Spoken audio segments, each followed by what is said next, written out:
कौमी असम्बली के स्पीकर ने सुन्नी इत्तेहाद काउंसिल के सनाउल्लाह मसीह खेल को पूरे सेशन के लिए मुअत्तल कर दिया है। इस बारे में मजीद तफसील जानते हैं डॉन न्यूज़ के नुमाइंदे इरफान सदुज़ई हमारे साथ मौजूद है। इरफान, आगाह कीजिएगा।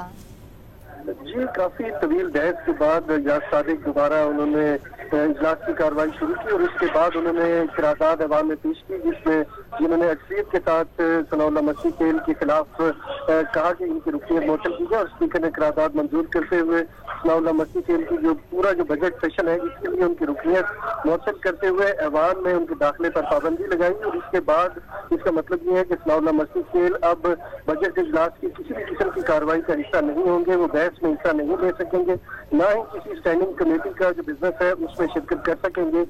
स्पीकर जब ऐवान में दाखिल हुए और उन्होंने कहा कि मेरे पास अल्फाज नहीं है जो सनाउल्लाह मसीह खेल ने गैर पार्लिमानी गैर इखलाकी अल्फाज इस्तेमाल की इनकी मजम्मत के लिए, और